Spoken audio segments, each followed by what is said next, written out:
importance of good dental hygiene, and the same can be said for furry friends. But how exactly does one go about caring for the dental health of large exotic cats?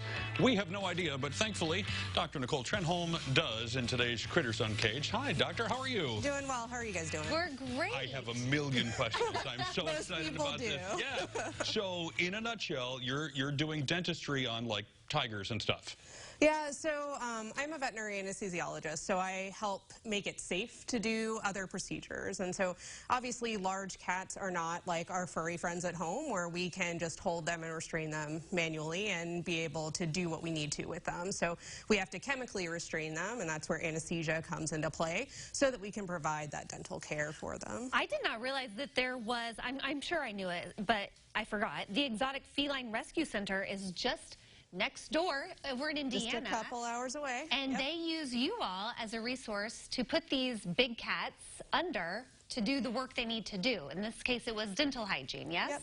We've actually been working with them for over 28 years. And then a dental group that's the Peter Emily Foundation actually comes out with veterinary dentists to help us with the dental work. So whether it's root canals, tooth extractions, that sort of thing.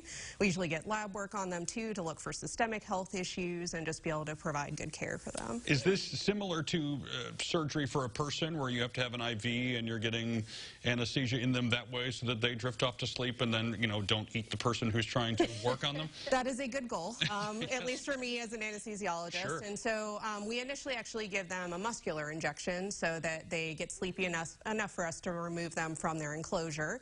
Then we place an IV catheter, we intubate them, keep them asleep just like we would a human, and then we reverse any drugs that we can, return them to their enclosure and make sure they're breathing, recover well, and then they go about their life. Well, and it was you and a team.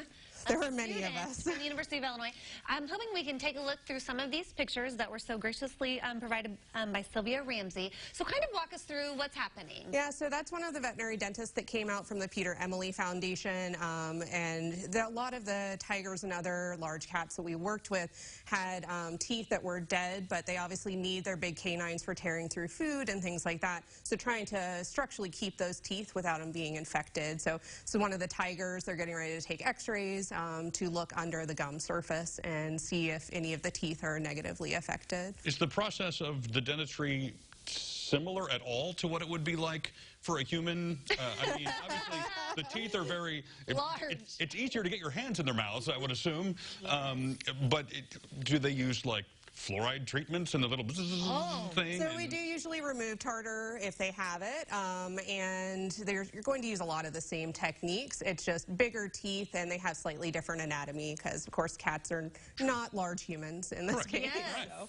Oh my goodness. Well, I'm sure this was a great learning opportunity for our students too as well. And then I don't think you can bring it back to here to the device since we don't have the big cats, right? Well, so they actually used to bring the cats, like we would anesthetize them and then put them in a van that had anesthesia equipment, bring them here, like if they did major surgery, like cataract surgeries, things like that, we can actually transport them.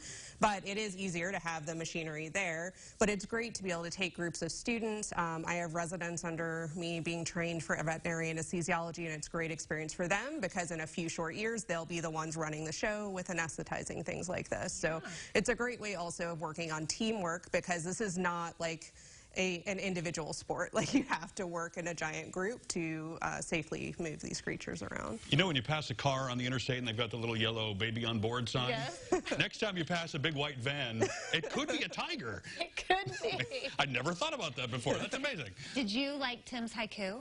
Yes, it was lovely.